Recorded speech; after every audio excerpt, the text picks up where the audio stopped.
केलेलं आहे त्यांनी. हे पुस्तक नांदापूरकरांचं.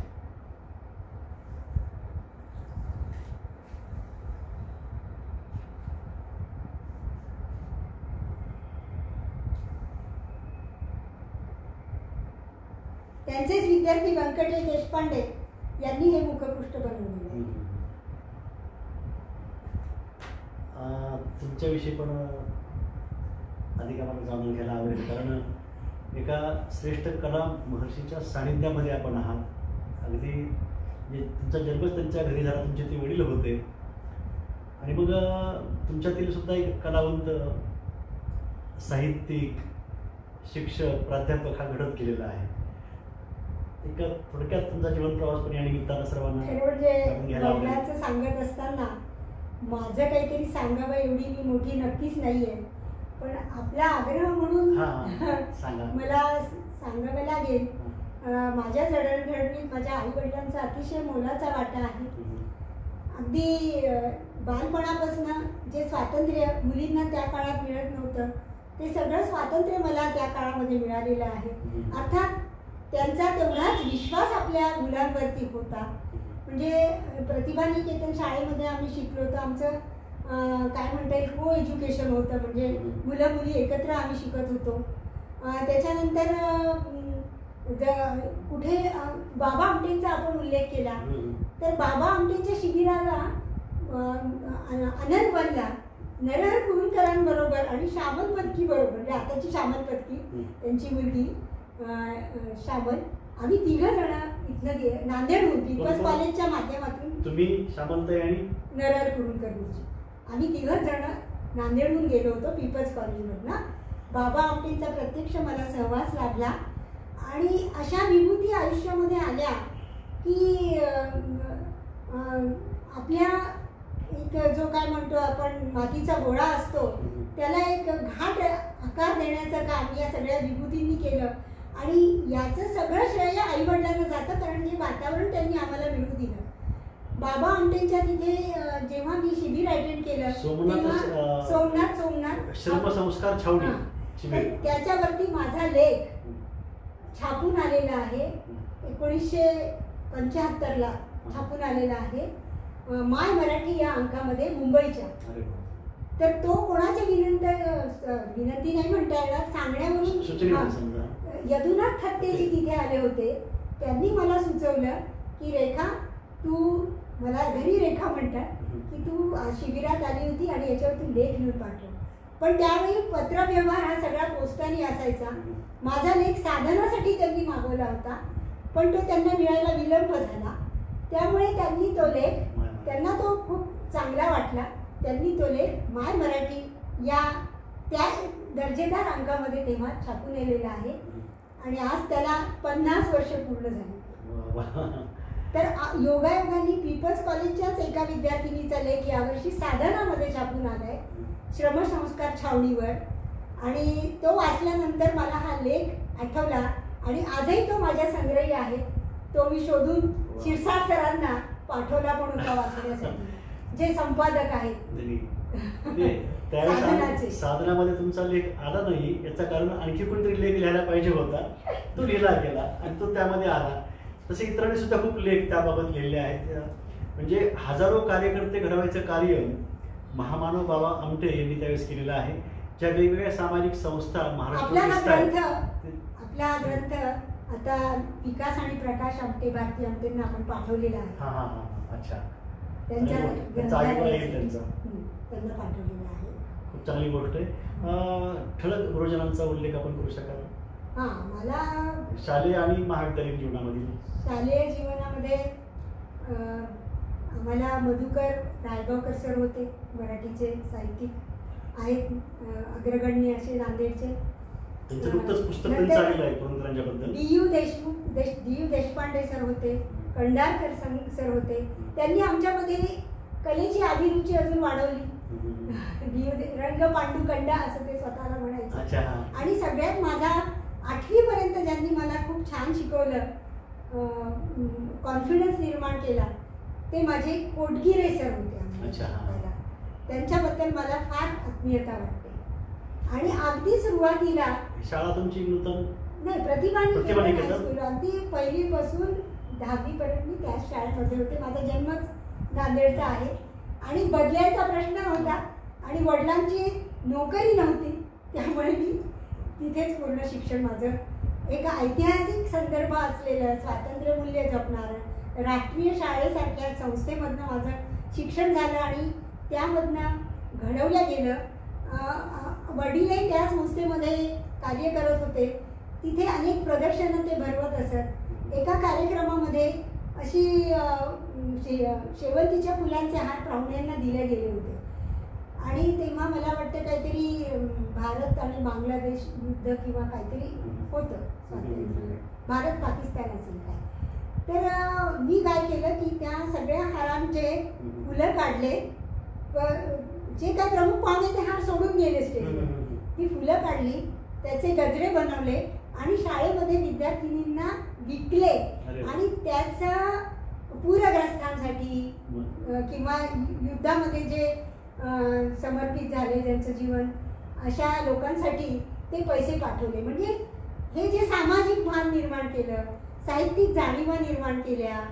मुळात तुम्ही मला फोनवरती विचारलं होतं येण्यापूर्वी की आपण मराठीच्या प्राध्यापक आहात का, तर अनेक जणांना तसं वाटतंय, पण मी आहे समाजशास्त्राची प्राध्यापिका. पण मला नरहरी कुरुंदकर गुरुजी लाभले. पीपल्स कॉलेजमध्ये दत्ता भगत सर होते, तारा परांजपे होत्या आणि सरा गाडगीळ सारखा एक चांगला प्रशासक आणि एक चांगला साहित्यिक मला शिकवायला होता. आणि समाजशास्त्राला मला भगवान बारवीण सर, त्याच्यानंतर प्रकाश बोबडे सर, प्रकाश मेदकर सर, मेदकर सर मराठीचे होते, ते मला नव्हते. तर ह्या लोकांनी पण मला खूप घडवण्याच्या. श्रीनिवास पांडे सर नंतर नाही, मला शिकवायला वगैरे माझा तो त्याच्यापेक्षा म्हणजे साधारण आम्ही बरोबरीचे असू कदाचित. आणखी ठळक आठवणी कुरुंदकरांच्या किंवा कोणाच्या सांगता येईल? कुरुंदकर गुरुजींची आठवण तर मी या माझ्या अंतर्नादमध्ये पण लिहिली आहे की एकदा वर्ग चालू असताना मी नोट्स काढत होते शिकवत असताना आणि माझ्या पेनमधली शाई संपली आणि तेव्हा इंक पेन असायची. तर शाई संपली आणि आत्तासारख्या 4-5 पेना वगैरे नसायच्या. एकच पेन आपण सांभाळून वापरायची. नीट तुटली तरी आपल्याला नको वाटायचं. तर पेनमधली शाई संपली तर मी माझ्या शेजारीच अगदी जवळ माझी एक मैत्रीण होती, तिच्या पेनमधली हळूच एक एक्स्ट्रा पेन होती तिच्या पेनमधनं, तिच्याकडनं पेन मागून घेतली आणि लिहायला सुरुवात केली. अतिशय बारीक लक्ष विद्यार्थ्यांकडे त्यांचं असायचं. वर्गामध्ये त्यांनी मला म्हटलं की वसेकर दुसरा पेन ठेवत जावा, म्हणजे असा हा पेन असं मध्ये डिस्टर्ब झाला असेल किंवा त्यांना ते सुचवायचं असेल. मला खूप खजील झाल्यासारखं वाटलं की आपण काहीतरी फार मोठं काहीतरी चुकलोय किंवा काय, किंवा त्यावेळी मला कदाचित असंही वाटून गेलं की एवढं काय बरं चुकलं, आपण तर काही डिस्टर्ब नाही केलं, आपण अगदी सहज पेन घेऊन लिहितोय. घरी आले, मग वडिलांशी बोलताना मी म्हणलं मला कुरुंदकर गुरुजी आज असं म्हणाले. तर त्यांनीही मला समजच दिली. ते म्हणाले मग आधीच पेनमध्ये नीट शाई आहे की नाही बघावं, दुसरा पेन एक्स्ट्रा ठेवावा, जास्तीचा ठेवावा.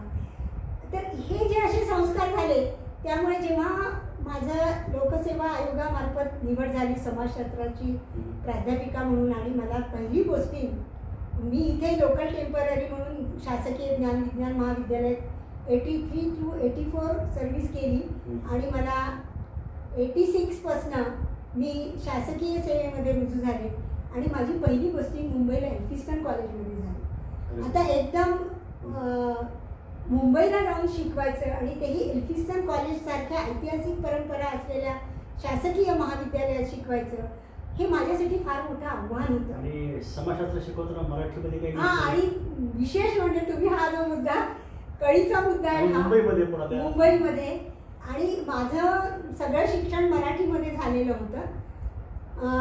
फक्त एकच की सब सेंटर युनिव्हर्सिटी नांदेडला निघाली आणि MA मात्र मी इंग्रजी माध्यमातून केलं होतं. पण मला बोलण्याचा सराव नव्हता इंग्रजी. म्हणजे मी अगदी चांगल्या पद्धतीने 57% त्या काळी मार्क घेऊन MA हायर सेकंड क्लासला फार वेटेज पास झालेली आहे, पण इंग्रजीमध्ये संभाषण करण्याची कला अशी अवगत नव्हती. माझे वडील तर मला म्हणाले होते की तू मराठीमध्येच कर, म्हणजे माध्यम मराठी घेता येत होतं, पण आमचं पूर्ण टीचिंग इंग्रजीमधनं व्हायचं. आणि म्हणून मी ठरवलं की नाही, आपल्याला जर या विषयाचं सखोल ज्ञान प्राप्त करायचं तर मराठी तर आपल्याला येतच, BA पर्यंत आपण मराठीनं केलाच आहे अभ्यास, तर इंग्रजी पण आपल्याला माहिती असलं पाहिजे, टर्मिनॉलॉजी आपल्याला समजली पाहिजे, संकल्पना नीट कळाल्या पाहिजेत.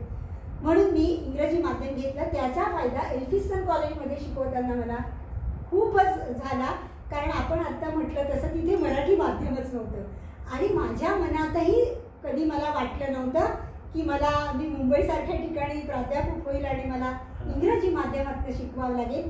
पण मला माझ्या विषयाचं ज्ञान व्यवस्थित होतं, त्यामुळे तिथल्या विद्यार्थ्यांनीही मला ॲप्रिशिएट केलं. सुरुवातीला मला त्यांनी सांभाळून घेतलं, कारण जी फ्लुएन्सी असायला पाहिजे, हा प्रामाणिकपणे मी कबूल करते की जी तुमची फ्लुएन्सी असायला पाहिजे, शिकवताना जी प्रवाही भाषा इंग्रजी असायला पाहिजे तशी नक्कीच नव्हती. पण माझी शिकवण्याची तळमळ आणि ज्या पॉईंट्स मी ज्या पद्धतीने सांगायची, तर मला विद्यार्थी येऊन ॲप्रिशिएट करायचे की मॅडम तुमचं टीचिंग आम्हाला खूप आवडतं. तर मला ही खूप मोठी पावती वाटते. तुमचं अध्यापन जे मॅडम म्हणजे प्रॅक्टिस मेक्स मॅन परफेक्ट. आणि त्याच्यासाठी खरं सांगू का की माझ्या मिस्टरांचा सपोर्ट हा माझ्या एक आधार स्तंभ म्हणतात तसा माझ्या मागे ते पाठबळ त्यांचं होतं. त्यांचं इंग्रजी पण खूप छान आहे, म्हणजे मी कुठेही अडले तर बिनधास्त न लाजता मला ज्या अडचणी आहेत त्या त्यांना मोकळेपणाने विचारू शकत होते. आपण नेहमी म्हणतो की कर्तृत्ववान पुरुषाच्या मागे एक स्त्री असते, पण मी असं म्हणेल इथं असं म्हणता येईल आपल्याला की कर्तृत्ववान एका स्त्रीच्या मागं तितकाच कर्तृत्ववान हा पुरुष असतो. पती पत्नीचं नातं हे मित्रत्वाचं असलं पाहिजे, तेही मी त्यांनी अनुभवतो आणि खूप चांगलं प्रोत्साहन आदरणीय सर आपण देत आहात, चांगली गोष्ट आहे. आपल्या पुस्तक प्रकाशन सोहळ्याला चित्रकार सुहास बहुळकर आले होते. 26 नोव्हेंबर 2023 ला आपण याचं प्रकाशन केलं आणि 15 ऑगस्टला त्याची पहिली आवृत्ती निघाली आहे. पण आपण प्रकाशन बहुळकर आणि न्यायमूर्ती चपळगावकर उपलब्ध असतील या दृष्टिकोनातून 26 नोव्हेंबरला केलं. तर बहुळकरांनी त्यांच्या भाषणात असा उल्लेख केला आहे की सुरेखा दंडारे बसेकर मॅडमच्या पतीचं त्यांना इतकं सहकार्य मिळालं की त्यांना सहसंपादक करण्याशिवाय गत्यंतर त्यांचं सहकार्य आहे त्याच्यामध्ये. आणि चपळगावकर तर म्हणाले की एवढं मोठं तू हे करतेस, खरंच करतेस, खूप चांगलं आहे. पण त्यांनी नंतर असं म्हणलं की वसेकरांनी जो ध्यास घेतला होता चित्रकलेचा, त्यांचं एक ध्यासपर्व होतं आणि हे सुरेखाचं दुसरं ध्यासपर्व. आणि अजून मला एक सांगायला आवडेल की या ग्रंथावरती मी माझ्या घरी जेव्हा चपळगावकर आणि सुधीर रसाळ सर आले होते, ते म्हणाले की कार्यक्रमामध्ये नाही पण आम्ही तुझ्या घरी येऊ, चहा पाणी काय तुला काय करायचं आगत ते तू घरी कर. तर माझ्याकडे तो ग्रंथ आहे, ते घ्या तो ग्रंथ त्याच्यातला. तर त्याच्यामध्ये त्यांनी अभिप्राय दिलाय कोणी सुधीर रसाळांनी, आणि तो अभिप्राय मला कुठल्याही बहुमानापेक्षा पुरस्कारापेक्षा जास्ती मोलाचा वाटतो. तो आपणच वाचून दाखवावा मला असं वाटतं. आणि तोपर्यंत आपण काय करूया, गारुड याबद्दल बोलावं, कारण ही खूप गारुड हा एक वेगळाच विषय आहे. अभिनव चित्रशाळा तसा हा अभिनव काय आहे, मल्टीमीडिया हस्तलिखित विशेषांक आहे. बहिणाबाई चौधरींच्या कवितांचं साहित्याचं याच्यामध्ये रसग्रहण केलेलं आहे. कोरोनाच्या काळामध्ये एक उद्विग्न अवस्था आपल्या सगळ्यांच्या मनात अस्थिरता निर्माण करून बसली होती.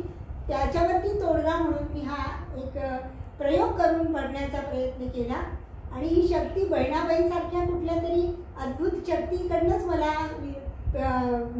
करण्याची प्रवृत्ती इच्छा निर्माण झालेली आहे असं मला वाटतं. याच्यामध्ये अगदी सामान्य महिलांपासनं तर सर्व दर्जेदार साहित्यिकांचे लेख आणि कविता याच्यामध्ये रसग्रहण त्यांनी केलेलं आहे. तर याच्यामध्ये चपळगावकर असतील, नाथ नेरळकर असतील, अच्युत गोडबोले असतील, बाबा भाट असतील, नादू महानोर या सगळ्यांनी शुभेच्छा पत्र देऊन याला अजून उंचीवर नेऊन ठेवलेलं आहे.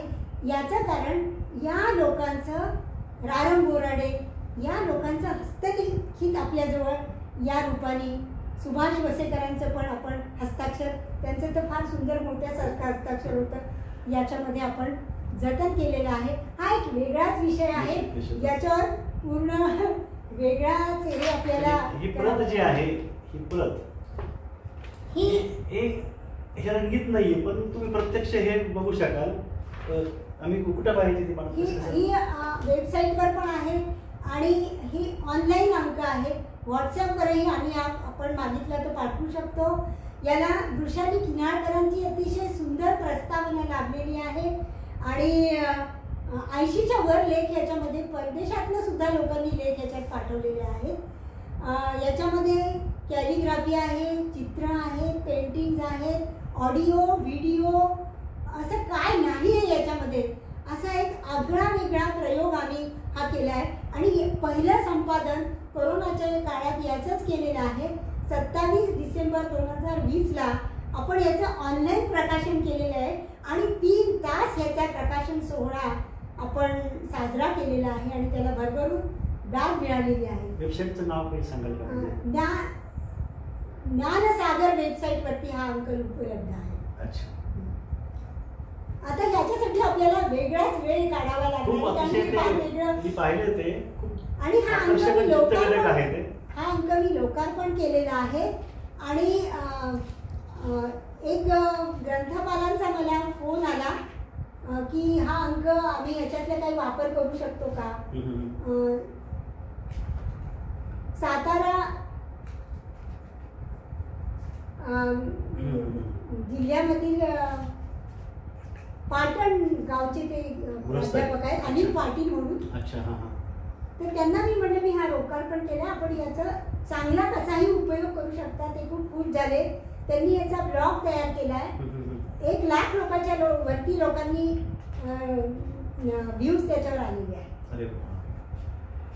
तर जे कोणी इच्छुक असतील ते निश्चित संपर्क करा, त्यांना हा अंक पाठवला जाईल. सुधीर रसाळ सरांचा लेख सुधीर रसाळची याच्यामध्ये आपल्याला शुभेच्छा पत्र आहे आणि मुख्य म्हणजे हे अभिप्राय वाचून दाखवा सुधीर रसाळाचा आपण. दोन शब्दामध्ये आहे. सुधीर रसाळ म्हणजे फार मोठे व्यक्तिमत्व आहे, फार मोठे साहित्यिक, समीक्षक, अप्रतिम निर्मिती, या 2 शब्दात त्यांनी या ग्रंथाबद्दलची प्रतिक्रिया त्यांनी दिलेली आहे. त्याच्यावरती चपळगावकरांचा त्यांनी असं म्हटलेलं वडिलांच्या ध्यासाला त्यांच्या पश्चात लोकांपर्यंत पोहोचविणाऱ्या तुम्हा सर्वांचे मनपूर्वक अभिनंदन. काय त्यांचं नाव? सुहास गोळकर, चित्रकार ख्यातनाम. हा, त्यांची सही आहे आणि पुन्हा चपळगावकर सरांनी त्यांची पण सही आहे. तर हा माझा अनमोल ठेवा आहे. निश्चित. आणखी काही सांगता येईल? खूप काही सांगण्यासारखं आहे, बोलायचं आहे. म्हणजे 2, 3, 4, 5 असे आम्हाला अर्ध्या घंट्याचे भाग करायचे होते. आणखी जे काही राहिलं असेल, जवळपास तासभर आता होत आलेलं आहे, जे काही सुटलं असेल, राहिलं असेल ते निश्चितच आपण पुढच्या सत्रामध्ये आपण घेणार आहोत. पण मला एवढंच सांगायचं आहे, नातेसंबंध आपण जपले पाहिजेत, कृतज्ञता व्यक्त केली पाहिजे. आपण प्रचंड ओढ असते बरं नात्यामध्ये. आईला मुलाची असते, मुलीला वडिलांची असते, प्रत्येकाला एकमेकाबद्दल असते. मी खूप भारावून गेलो आहे. मुलीबद्दल, वडिलाबद्दल फारसं लिहिलं जात नाही, आपण बघतोय. पण या काळामध्ये एक आदर्श असा मानदंड आपल्या पुढं ताईंनी उभा केलेला आहे. खूप मी भारावून गेलो आहे. ध्यास पर्व मी वाचतो आहे आणि हे ध्यास पर्व सुरू आहे. या कुटुंबामध्ये, मराठवाड्यात, महाराष्ट्रात, कलेच्या क्षेत्रामध्ये आपण मागं काय ठेवून जातो ह्या गोष्टी फार महत्त्वाच्या असतात. बोलावं पुढे मॅडम. यामध्ये मला सांगावंसं वाटतं की याचं मुखपृष्ठ आपण पोर्ट्रेट करून घेतलेलं आहे. ते कलाकार आहेत पुण्याचे नवनाथ क्षीरसागर. त्यांनी खरं तर त्यांना ब्लॅक अँड व्हाईट आपण फोटोग्राफ पाठवला होता. त्यांनी यांना बघितलेलं पण नाही, पण त्यांनी इतकं उत्कृष्ट असं हे जे पोर्ट्रेट आपण मागे इथे लावलेलं आहे ते नवनाथ क्षीरसागरांनी काढलेलं आहे. त्याची कॅलिग्राफी जे स्कूल ऑफ आर्टमधले प्राध्यापक हेमंत रवंदळे यांनी केली आहे. आणि त्यांचा स्वतःहून मला जे स्कूल ऑफ आर्टच्या या प्राध्यापकाचा फोन आला एक दिवस अचानक की मॅडम आपण असा ग्रंथ काढताय असं मला कळालंय आणि मला त्याचं शीर्षक करायला आवडेल. ते मला माझ्या आज्याप्रमाणे आहे, त्यांचं कार्य मी बघितलेलं आहे. मॅडम तुम्हाला एक विनंती करावीशी वाटते आहे. तुम्ही खूप चांगलं बोलता, तुम्ही प्राध्यापिका आहातच. ध्यास पर्व कला महर्षी त्र्यंबक वसेकर एक ध्यास पर्व या नावानं आपण कृपया व्याख्यान द्यायला सुरुवात करावी. अंबाजोगाईला आमच्या संस्थेची व्याख्यानमाला आहे आणि बऱ्याच व्याख्यानमाला आहे. उद्देश काय की लोकांना हे कळेल, नवीन चित्रकार शिल्पकार जे लोक आहेत त्यांनी काय करावं काय नाही ती गोष्ट होईल. आणि हा ग्रंथ तर असा झाला की प्रत्येक ग्रंथालयामध्ये हा ग्रंथ असला पाहिजे. आता मी तर हा ग्रंथ मी व्यक्तिगत खरेदी करत होतो, पण त्यांनी ग्रंथ भेट दिल्यामुळे मी ते टाळतोय. पण निश्चितच मीही शक्य असेल तिथं अधिकाधिक ठिकाणी हा ग्रंथ कसा नेता येईल याचा मी प्रयत्न करणार आहे. माझ्यासाठी सहकार्य करा. आणि ह्या ग्रंथाचा अजून म्हणजे दुर्दैवानी जे हेमंत रवंदळे कॅलिग्राफी ज्यांनी केली ते आज आपल्यामध्ये अतिशय तरुण यंग आणि कलासक्त व्यक्तिमत्व होतं. दुर्दैवाने ते ब्रेन स्ट्रोक झालेली आपल्यातून आज राहिलेली. 40 वर्षाचं वय होतं. हेमंत रवंदळे म्हणून चित्रकार आत्ताच गेले मागच्या वर्षी. म्हणजे ग्रंथ प्रकाशनाला ते स्वतः उपस्थित होते, मुंबईहून आले होते. मुंबई जे स्कूल ऑफ आर्ट मधले प्राध्यापक त्याच भागातले राहणार आहे का? नाही, ते धुळ्याचे होते. नाव निर्वकीचं वाटतं आहे. आणि याची जी संकल्पना आहे मागे हे जे आपल्याला धर्म आणि विज्ञान हे जे चित्र इथे ठेवलेलं आहे हे पोर्ट्रेटच्या मागे टाकण्याची संकल्पना माझ्या मुलाचीच आहे. तो आर्किटेक्ट आहे, बाल चित्रकार म्हणून त्याचे सोलो एक्झिबिशन झालेले आहे. आर्किटेक्ट प्रतीक दंडारे. तर ही संकल्पना त्याची आहे. आणि सगळ्यात महत्वाचं सांगायचं जे राहिलंय आता हा आपली जी मुलाखत आहे पूर्वनियोजित नाहीये, त्यामुळे अनेक गोष्टी याच्यातून सुटण्याची शक्यता आहे. याच्यात मूळ मला महत्वाचं सांगायचं की ह्या पुस्तक निर्मिती मागे महत्वाचं योगदान वसेकरांचे विद्यार्थी दासू भगत यांचं आहे. ते चित्रकार आहेत. तर त्यांनीच या पुस्तकाची सगळी मांडणी, पेज सेटिंग सगळं त्यांनी केलेलं आहे. उद्धव ठाकरेचे क्लासमेट होते ते जे स्कूल ऑफ आर्टमध्ये. तर त्यांचं सहकार्य आमच्यासाठी या पुस्तकाच्या कामी खूप अनमोल असं मिळालेलं आहे. जे प्रकाशक जे आहेत ते तुषम कुलकर्णी, ज्येष्ठ कथाकार, कुलकर्णींचे मित्र, त्यांचे चिरंजीव पत्रकार पण आहेत ते संजीव कुलकर्णी. त्यांनी अभंग प्रकाशन सुरू केलेलं आहे. तसंच त्यांचं अभंग पुस्तकालय सुद्धा आहे. मधुकर रायगावकर सरांचं पुस्तक कुलकर्णींच्या बाबतचं त्यांनीच प्रकाशित केलंय. हा ग्रंथ त्यांच्या मार्फत प्रकाशित झालेला आहे. हा ग्रंथ आपण प्रत्येकानं आवर्जून वाचावा वेळ काढून, एवढं मी सांगतो आहे. आणि हे संजीव कुलकर्णींच्या संदर्भात मला त्यांनी जे प्रकाशकाचं निवेदन दिलंय ना, तर बाकीचं तर सगळं घेतलंच आहे, पण त्यातला एक मला महत्वाचा मुद्दा असा जाणवला की त्यांनी दिलंय की राज्याच्या, जो मलाही माहिती नव्हता, राज्याच्या गॅझेटियरमध्ये अभिनव चित्रशाळा नांदेडची नोंद घेतल्या गेलेली आहे त्या काळामध्ये. आणि त्यांनी म्हणलंय की मराठवाड्यामध्ये चित्रकलेचा प्रचार करणारी ही एक खूप महत्वाची अशी संस्था आहे.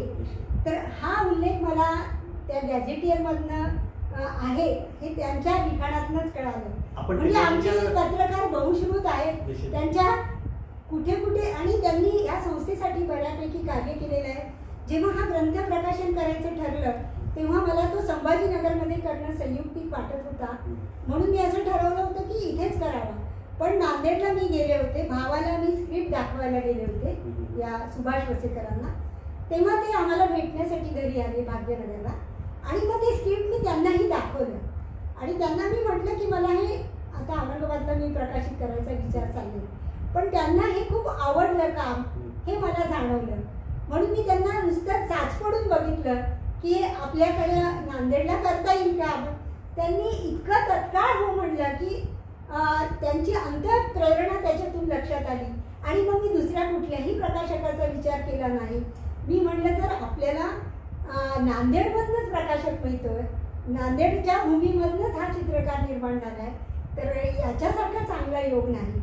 म्हणून ते प्रकाशन त्यांच्याचकडनं आपण करून अतिशय आस्थेनं आणि आत्मीयतेने त्यांनी हे प्रकाशन केलेले. आणि तेवढं संपादन जे आहे अतिशय महत्त्वाची गोष्ट. कित्येकांच्या मुलाखती ताईंनी स्वतः त्यांनी सांगितलं फोनवर ऑनलाईन स्वतः लिहून काढलेले आहेत. त्या ऑनलाईन घेतल्या, त्या लिहून काढल्या, त्या स्वतःच टाईप केल्या. या ग्रंथामध्ये पूर्णतः जसे त्र्यंबक वसेकर गुरुजी सामावलेले आहेत, त्याचबरोबर आणखी एक महत्त्वाचा थर यामध्ये आहे किंवा एक त्यात सामावलेलं व्यक्तिमत्व आहे ज्यांच्यामुळे हे निर्माण झालं, ते म्हणजे आदरणीय प्राध्यापिका सुरेखा दंडारे वसेकर मॅडम. आपल्याशी बोलून खूप धन्यता वाटली मला. त्याचबरोबर मला या ग्रंथाच्या बद्दलच फक्त सांगायचं की मुखपृष्ठाबद्दल आपण बोलतो, पण मलपृष्ठाबद्दल फारसं बोललं जात नाही. तर आमच्या प्रकाशकांनी सांगितलं की वसेकरांबद्दल ज्यांनी ज्यांनी महत्वाची अशी विधानं केली तीच आपण घेऊया. तर ती बराच वेळ लागेल, हरकत नाहीये. न्यायमूर्ती नरेंद्र चपळगावकर म्हणतायत, त्र्यंबक वसेकर हे चित्रकार होते, तसेच साहित्यिकही होते. त्यांच्या कथेतील पात्रांचे त्यांचे अतिशय रेखीव वर्णन केले आहे. त्यांच्या कथेतील पात्र त्यांच्या शब्दात एखाद्या चित्रकाराच्या कौशल्याने व्यक्त होते. चित्रकला शिक्षणाच्या माध्यमातून वसेकरांनी सबंध मराठवाड्यावर केलेले संस्कार अतिशय मोलाचे आहेत. त्याचबरोबर डॉक्टर सुधीर रसाळ असं म्हणतायत, त्र्यंबक वसेकर यांनी चित्रकलेच्या प्रसारासाठी अतिशय प्रतिकूल परिस्थितीमध्ये अभिनव चित्रशाळेची नांदेडला स्थापना केली. त्यातून त्यांचे उत्कट कलाप्रेम दिसते. चित्रकलेच्या विकासासाठी त्यांनी आणि त्यांच्या कुटुंबियांनी जे कार्य केले त्याची इतिहासामध्ये उचित नोंद होणे आवश्यक आहे. डॉक्टर सुधीर रसाळ आणखीन काही ठळक अभिप्राय काही असतील किंवा 2-4 आहेत वाचा. ख्यातनाम चित्रकार सुहास भोळकर यांनी जो अभिप्राय दिला आहे त्यात त्यांनी म्हणले की त्र्यंबक वसेकर हे चित्रकला, विशेषतः बालचित्रकला विषयाला वाहून घेतलेले व्यक्तिमत्व होते. अभिनव चित्रशाळेच्या माध्यमातून मराठवाड्यात नव्हे तर महाराष्ट्रातील बालकांच्या कलागुणांना प्रोत्साहन देण्यास त्यांनी मोलाची कामगिरी बजावली. मी स्वतः त्यांच्या बालचित्रकला स्पर्धेच्या उपक्रमातील एक पारितोषिक प्राप्त विद्यार्थी आहे. डॉक्टर न गो राजूरकर ज्यांनी स्वातंत्र्य मराठवाडा मुक्ती संग्रामाचा प्रचंड अभ्यास आहे आणि त्यांचीच आता स्वामीजींच्या एका पुस्तकाला जी नवीन प्रस्तावना आली आहे हैदराबादचे आहेत ते, स्वामीजींच्या डायरी, संन्यासाची डायरी या नावाने संन्यासाच्या डायरीतून हे पुस्तक आलेलं आहे. Memories of Hyderabad freedom struggle हे पुस्तक आहे मूळ. त्यांनी असं म्हटलंय की त्र्यंबक वसेकर यांच्याबद्दल मी खूप काही ऐकले व वाचले आहे. अष्टपैलू व्यक्तिमत्वाच्या या असामान्य कलावंताचे कार्य आणि कर्तृत्व पुस्तकाच्या माध्यमातून समोर आणण्याचा प्रयत्न अभिनंदनीय आहे. मराठवाड्याच्या या चित्रमहर्षीबद्दल मी असे म्हणेन की स्वातंत्र्यपूर्व काळाच्या मुशीतून जी आगळीवेगळी माणसं निर्माण झाली त्यातले ते एक होते. त्यानंतर डॉक्टर नागनाथ कोतापल्ले आपल्या मराठवाडा बाबासाहेब आंबेडकर मराठवाडा विद्यापीठाचे माजी कुलगुरू होते. त्यांनी म्हटलंय की नांदेड शहराला आणि पर्यायाने मराठवाड्याला ओळख मिळवून देणाऱ्या महत्त्वाच्या व्यक्तिमत्वांमध्ये त्र्यंबक वसेकर यांचा समावेश होतो. ते एक श्रेष्ठ दर्जाचे चित्रकार आणि कला शिक्षक होते. स्वातंत्र्य संग्रामातील सहभागापासून नांदेड येथे चित्रशाळा स्थापन करून ती नावारूपास आणण्यापर्यंतचा त्यांचा प्रवास थक्क करणारा आहे. तर सगळ्यात शेवटी जे असे तर अनेक लोकांचे अभिप्राय आहेत, आपण काही निवडत घेतलेले आहेत आणि ही निवड करताना आम्हाला खूप तारेवरची कसरत करावी लागली. प्राचार्य राम शेवाळकर हे त्यांचे परम स्नेही होते. त्यांनी वसेकरांबद्दल म्हटलंय की त्र्यंबक वसेकर म्हणजे मराठवाड्यातील चित्रकलेचे आदिपीठ. त्यांनी केवळ मराठवाड्यातीलच नव्हे तर महाराष्ट्रातील उमलत्या चित्रकारांना प्रकाशात आणले. मुलांमध्ये लपलेल्या चित्रकलाला दृष्टी देणे, ती दृष्टी व अभिरुची विकसित करणे हे कार्य त्यांनी आयुष्यभर केले. एक प्रकारे ही त्यांची साधनाच होती. तर असं हे त्याचं मलपृष्ठ आहे. आणि त्याचा अजून एक महत्त्वाचा भाग म्हणजे त्याच्यावरचं हे चित्र हे प्राचार्य सुभाष वसेकर यांनी 10-12 वर्षाचं असताना काढलेलं रेखाटलेलं चित्र आहे. आणि याच्यात सर्व ललित कलांचा समावेश असल्यामुळे या चित्रामध्ये हे मलपृष्ठासाठी आम्ही निवडलेलं आहे. तर माझ्या भावाला जेव्हा मी निवड करते सांगितलं तेव्हा तो म्हणा रेखा अगं तुला काय एवढं विशेष वाटतंय, मी अगदी लहानपणी काढलेलं चित्र आहे.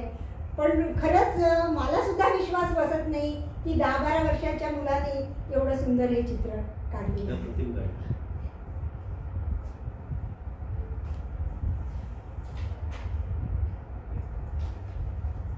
आणखीन काही सांगायचंय का? बोला. आणखी काही आता पहिलं सेशन आपण आता शेवटच्या टप्प्यावर आणूयात की याच्यामध्ये मुख्यत्वे करून जर उल्लेख करायचा असेल तर हे जे सगळे डॉक्युमेंटेशन आहे 1937 पासूनचं डॉक्युमेंटेशन, याच्यामध्ये प्रत्येक गोष्ट सप्रमाण घेतलेली आहे. उर्दू मॅटर सुद्धा आपण मराठीत भाषांतरित करून घेतलेलं आहे. नंतर वृत्तपत्रात आलेली कात्रणं वगैरे सगळी जी आपण घेतलेली आहेत. तर कुठलीही गोष्ट अशी उघडपघड सांगितलेली नाहीये. तर त्याला एक संशोधनाचा दर्जा आपण पक्का केलेला आहे. याच्यामध्ये मला अजून एक सांगायचं वाटतं की नांदेड शहरामध्ये यांच्या भाग्यनगरच्या घरासमोरती नरहर कुरुंकर, त्र्यंबक वसेकर आणि सुधाकर डोईफोडे स्मृतिशिला लावल्या गेलेल्या आहेत. म्हणजे भाग्यनगरची या व्यक्तिमत्व कशी शान होती आणि पुढच्या पिढीला प्रेरणादायी, तर हे सगळं आपण याच्यामध्ये घेतलेलं आहे. याच्यामध्ये खूप खरं म्हणजे इतकं काही आहे की कमी वेळामध्ये त्याचा गोषवारा घेणं किंवा सांगणं हे प्रत्यक्ष अनुभूती घेण्याचाच हा ग्रंथ आहे. जो खरा रसिक असेल तो नक्कीच त्याचा आस्वाद घेईल. आता आपल्याजवळ वेळ कमी असल्यामुळे असं काही नाही, तर आपण मुद्दा पूर्ण करूया. जाता जाता मी एवढंच, खूप काही आता सुटलेलं असेल. आता माझी मोठी बहीण ती पण चित्रकला शिक्षिका आहे, शारदा मंदिरला होती ती, चित्रलेखा मेडेकर. आणि अजून एक मोठी बहीण होती प्रतिभा महाजन, सदी महाजन प्राचार्य नांदेडचे, त्यांच्या मिसेस होत्या त्या, त्यांचं पण चित्र याच्यामध्ये आहे. प्रतिभा महाजन ह्या तुमच्या मोठी बहीण होत्या, कविता महाजनची आई होती. आणि कविता महाजनांचा लेख ह्याच्यामध्ये आहे. ती त्यांची नात आहे कविता महाजन. आणि वसेकरांची नात नाही का? माझी भाची आहे. आता 27 तारखेला तिचा स्मृती होऊन गेला आणि आमच्या आयुष्यात एक फार मोठी पोकळी त्याच्यामध्ये निर्माण झालेली आहे. आता याच्यावरती काय बोलावं काय नाही हे तर इतकं अवाढव्य झालेलं आहे की कुठेतरी आपल्याला थांबवावं लागेल. आणि राहिलेला भाग वाटल्यास नेटाने आपण परत तरी करूया. शेवटी जाता जाता मी एक सांगू इच्छिते की पराग वसेकर, डॉक्टर पराग वसेकर जो अमेरिकेत आहे सध्या, यांच्या सुभाष वसेकरांचा मुलगा. तर हे सगळं डॉक्युमेंटेशन जे आहे मला जे मिळालं, त्यांचा पत्रव्यवहार वगैरे भावानी जतन करून ठेवला होता. पण त्याची प्रकृती शेवटी साथ देत नव्हती. तर त्यामुळे त्याच्याही पेक्षा जास्त हे सगळे डॉक्युमेंटचे स्कॅनिंग करून मला पाठवायचं बहुमोल कार्य त्यांनी केलेलं आहे. आणि त्याचीच मुलगी पल्लवी वसेकर हिने चित्ररसास्वाद आजोबांच्या चित्रांचा हा लेख तिचा आवर्जून याच्यातनं वाचायला पाहिजे. त्यांच्या चित्रांचं रसग्रहण तिने केलेलं आहे. तर खूप काही खरं म्हणजे सुटणार आहे. आणि ज्यांचं काही सुटलं त्यांनी कृपया मला माफ करावं, कारण ते एवढ्या कमी वेळामध्ये तिने सगळ्यांचा उल्लेख करू शकत नाही. विकास, त्यांचे खूप सारे चित्रकार विद्यार्थी जे आहेत त्याच्यामध्ये विकास जोशी एक आहे, प्रकाश काळेकर आहेत.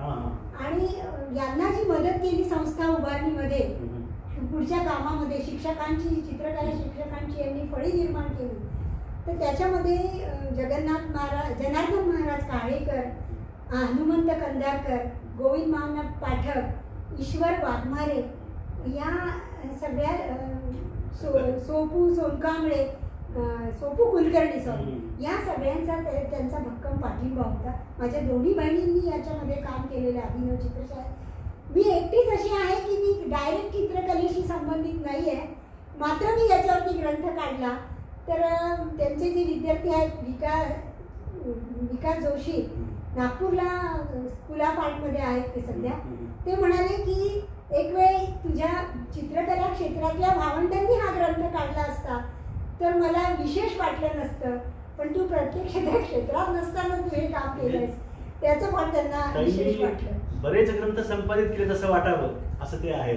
याचा मला फायदा कशाचा झाला, गारुड हा हस्तलिखित अंक पहिलाच प्रयोग येतो चाचपडत केलेला, त्याचा फायदा मला हा ग्रंथ. आणि हा अजून सांगायचं संपादनाचा विषय निघाला म्हणून फमू शिंदेंनी हा ग्रंथ जेव्हा त्यांना मी भेट द्यायला गेले तेव्हा त्यांनी हे पाहिलं आणि ते म्हणाले की महाराष्ट्र शासनाचा तुला संपादनाचा पुरस्कार मिळायला हवा, तू हा ग्रंथ का पाठवला नाहीस.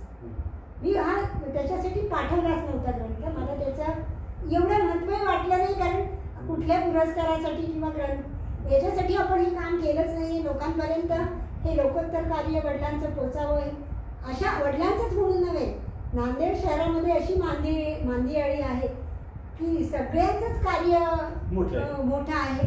पण मी एक माझा अल्पसा प्रयत्न म्हणून एवढं एक काम माझ्या हातून घडलेलं आहे.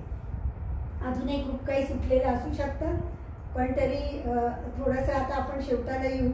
आणि माझा चित्रलेखा मॅडमचा मुलगा म्हणजे माझा भाचा डॉक्टर अमित मेडेकर यांनी याच्यात कविता आहे. तर त्यांनी जी कविता केली त्याच्यातल्या 4 ओळी मी आपल्याला उद्धृत करणार आहे, वाचून दाखवणार आहे की आजोबांबद्दल. खरं म्हणजे कविता तर पूर्णच वाचण्यासारखी आहे, पण ती जरा मोठी आहे म्हणून मी त्याच्यातला छोटासा भाग आपल्यासमोर एक उदाहरणादाखल वाचून दाखवते. कवितेचं शीर्षकच अण्णा आहे. अण्णा हे आम्ही वडिलांना, आजोबांनाही ते अण्णाच म्हणायचे, आम्ही वडिलांनाही अण्णाच म्हणायचो, आजोबा असं त्यांना कोणी म्हटलं नाही. तर माझे वडील त्र्यंबक वसेकर म्हणजे अण्णा, त्याच्यावरती त्यांचा नातू डॉक्टर अमित मेडेकर यांनी काही ओळी लिहिलेल्या आहेत, कविता केली आहे, ते वाचून दाखवते.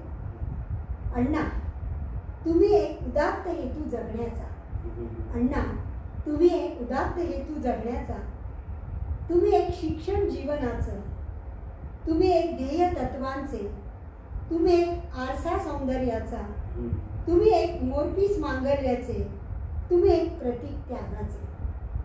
तर याच्यामधनं एका नातवाला आपल्या आजोबाबद्दल कशा निखळ भावना आहेत हे लक्षात येतं. आणि सगळ्यात महत्त्वाचा मुद्दा तर अजून इथे राहिला आहे की याला लाभलेली लक्ष्मीकांत तांबोळी सारख्या व्यक्तिमत्वाची प्रस्तावना, नेटक्या शब्दात कमी शब्दात प्रवाही अशी प्रस्तावना कशी लिहावी याचा जणू वस्तुपाठच त्याच्यामधनं आपल्याला दिसून येईल.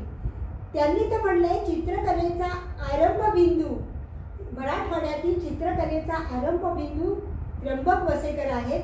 आणि कंसात त्यांनी असं टाकलंय की त्र्यंबक वसेकर हा चित्रकलेचा मराठवाड्यातील आरंभबिंदू आणि मानबिंदू आहे, असं त्यांनी म्हटलेलं आहे.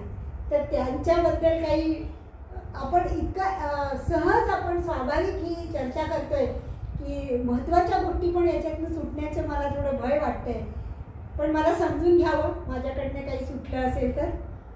आणि हां, तर सरतेशेवटी मी त्यांचे अंबाजोगाईचे विद्यार्थी, माजी विद्यार्थी दत्तात्रय मुकादम यांनी जो लेख लिहिला आहे त्र्यंबक वसेकर एक स्वेद यात्री म्हणून या ध्यासपर्व ग्रंथात, त्यांनी वडिलांबद्दल घेतलेल्या ओळी आपण या पुस्तकातही घेतलेल्या आहेत. तर त्यांनी असं म्हटलंय, ज्ञानेश्वरीतल्या ओळी त्यांनी वडिलांसाठी उद्धृत केली आहे. मार्गाधारे वर्तावे, मार्गाधारे वर्तावे, विश्व हे मोहरे लावावे, अलौकिक नोहावे लोकांप्रती. इथेच आपण सरांना काही बोलायचं असेल तर माझ्याकडनं मी इथेच थांबते आणि पुढचे सूत्र कमलाकर राऊत सरांकडे देते. अंबाजोगाईचे व्यास गुरुजी, गणपत व्यास गुरुजी, त्यांचाही लेख ह्याच्यामध्ये आहे. हो हो, बरेच लेख आहेत, खूप कार्य बऱ्याच केले गोष्टी आहेत. याच्यासाठी. खड्या आवाजामध्ये त्यांनी कुठल्या कार्यक्रमात गीत म्हणून दाखवलं व्यास गुरुजींनी, त्याचाही उल्लेख कुठेतरी बातमीमध्ये आलेला आहे, लेखामध्ये आलेला आहे. अशा बऱ्याच गोष्टी आहेत. निश्चितच ताई आपण पुन्हा भेटणार आहोत आणि बरं झालं की आपण प्रश्नावली न काढता उत्स्फूर्तपणे आपण दोघंही बोलत गेलो, हे गोष्टी विचारत गेलो. खूप तुम्ही सगळं सांगत गेलात. नैसर्गिक आणि स्वाभाविक करण्याचा आपला हा प्रयत्न रसिकांना कितपत आवडतो त्याच्यावरच हे सगळं अवलंबून आहे. आता आपण पुढे काय, व्यास गुरुजींचा आपण आता उल्लेख केला तर व्यास गुरुजींनी एक काव्य ध्यास पर्व ग्रंथ प्रकाशनाच्या वेळी एक आपण दाखवूयात आधी प्रेक्षकांना, तयार करून मला दिलं होतं आणि त्यांच्या भावना व्यक्त केल्या होत्या. चित्रशाळेचं परीक्षणाचं कार्य अनेक वर्ष त्यांनी केलेलं आहे. ध्यास पर्व. ध्यास पर्वी स्मृतिगंध हा मंद मंद दरवळे. ध्यास पर्वी स्मृतिगंध हा मंद मंद दरवळे. वसेकरांचे चित्रकृती गुण ओथंबुण ओघळे. वसेकरांचे चित्रकृती गुण ओथंबुण ओघळे. ओघळ होई पुढे प्रवाही मार्गक्रमी सोहळे. लक्ष लक्ष त्या करकमलांचे चित्रदीप तेजळे. मी अण्णांचा एक ऋणार्थी परी मजतेना कळे. कला महर्षी असुनी जरी ते मनमंदिरी मोकळे.